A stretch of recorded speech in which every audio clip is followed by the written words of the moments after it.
Good afternoon, everyone. It's a bit after lunchtime on Saturday. I think it's the second last Saturday of the month, anyway. So we're a couple of weeks back from our holidays over to Ceduna and up to Flinders Ranges.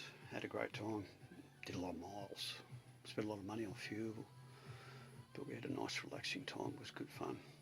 So whilst we were travelling, we decided that we would fit a DC to DC charger on the caravan to charge the battery whilst travelling, because we were only relying on solar to charge it as we're travelling. And we had a fair bit of cloudy weather and rainy weather while we were away, so while we did have the generator with us, we always take it. We did use it a couple of times just to give it a bit of a kick in the guts to increase the battery storage, but we thought, oh well, what the heck, we'll bite the bullet and get into it. So, as some of you may be aware, there's new regulations. I did my lithium install before the new regulations come in, so I didn't have to comply, but as soon as you do something extra or an upgrade or whatever, you have to make it compliant. So therefore had to go ahead and make a gasketed box vented to the outside for the lithium, which I have done. Took about 3 or 4 days. Wasn't too bad. I made it out of I think it was 9 ply or 12 ply. A 40mm hole in the floor with a pipe attached to the other end. Should better get a bit of a video of that as well, but we'll have a look at the box. And my battery and so on is stored underneath the bed in the crown, so we'll have a look at that shortly.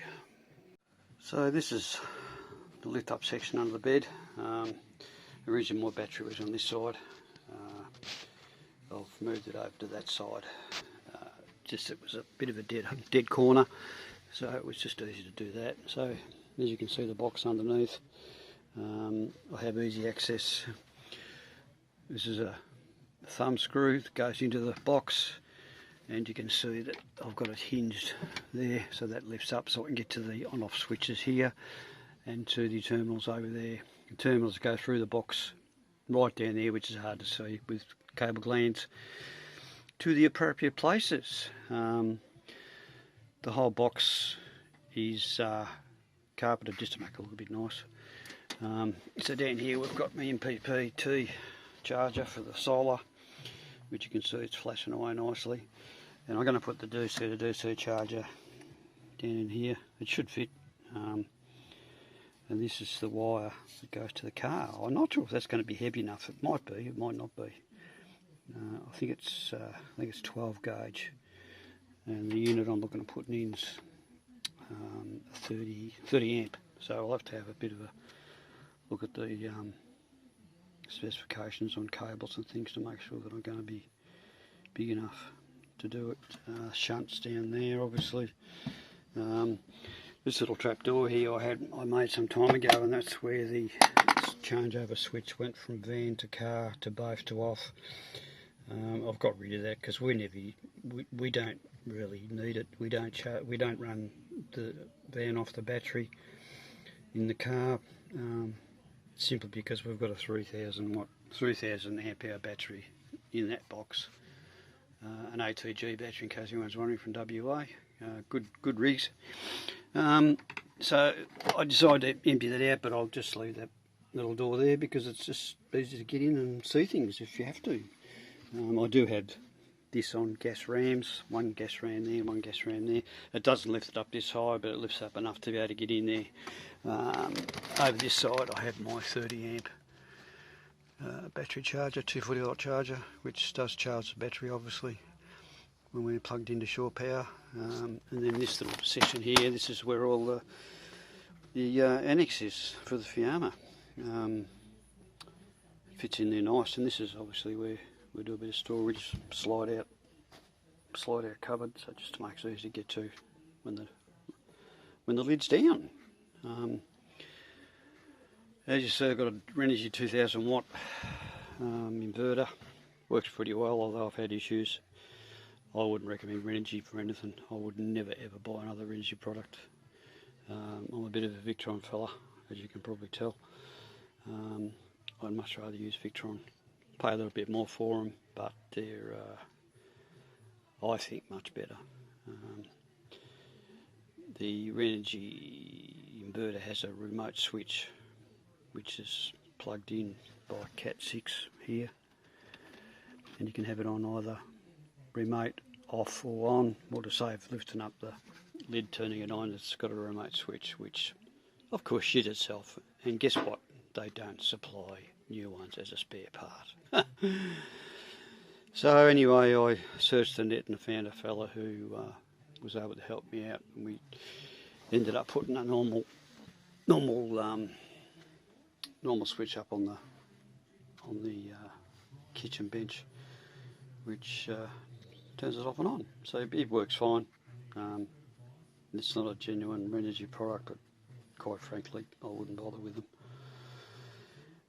So yeah, that's about it. The other thing we had done recently was we had another window put in, the new window put in, zip put in the front. We did the back one a while ago. It's a 2008 van, so it's had a bit of wear. We're just doing them as we can afford them. That's about I don't know, $230, $240 to have it replaced. Universal Upholstery in Wodonga, the best fellas. Also, we're having trouble with the stitching along the bottom, was coming apart. We had to tape it up on our travels last week. It was just getting a bit, yeah, it's just getting a bit bloody feral. So we had a new bottom stitched onto that. They were rubber. They don't make the rubber anymore. They make a material type which will never break, so the guy tells me. But yeah, John at Universal Upholsteries in Wodonga, Mint Street, just the best guys. They actually do what they say they're going to do. They're going to have it done when they say they're going to have it done. Not like other local upholsterers who have just put things off and off and off, and you'll go back for 2-3 weeks, if not months, to pick up your item that hasn't been done or touched or even moved from where you left it. So John, thank you, sir. I've still got these two-sided windows to do. We'll do the zips on that, and probably replace the bottom as well. Get rid of the rubber which runs along here. It does tend to tear quite easily, especially at the ends. That's the back window I've already had done. The bottom was okay, so we didn't bother with that, but the actual zip, had all that zip done. So I've got this side window to do and these two side windows to do each. Around about $230, $240 each. The little one in front of the door over here, it's hardly ever been used, so it's in pretty good condition, so we're not going to bother with that one. So yeah, there's our little video of what I've been up to lately. I'll get underneath and take a little video of the vent. Here we have the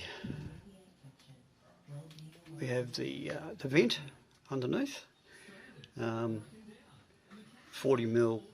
PVC pipe, so it comes through the floor, has an elbow, runs the distance through there, and then at the end I've actually got a little bit of perforated aluminium to stop any bugs getting in there and making nests and stuff, and then the same sort of perforated aluminium. I've made a box to go over to protect it from anything flying up and hitting it during travels.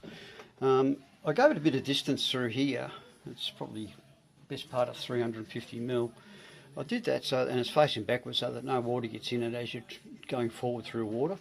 I sort of thought that if we did go through water, and it's a pretty rare thing these days, we don't do that sort of four-wheel drive much these days, but you never know. So hopefully if you went through a bit of water at any reasonable speed, you're going to get bugger all in there. So that's the reason why I've done that. So this should protect it quite well. Just something I had left over in the shed. Seems to work pretty well. And it's pretty strong too, so we'll see how it goes. So that's about it for now. Don't forget my Facebook page and my YouTube channel under Gulfstream Care Mods. I have been a bit slack lately, I have to admit, so hopefully I'll be able to get a bit more done soon. I'm looking at doing a trip up to southern Queensland doing jacket installs and diesel heater installs if anyone's interested. I'm going to start needing definite figure numbers at the end of this week so that I can work out what I'm going to do. I am going to need 4, 5 or 6 of them to be able to make it worthwhile. Anyway, that's about it for now. Hooroo!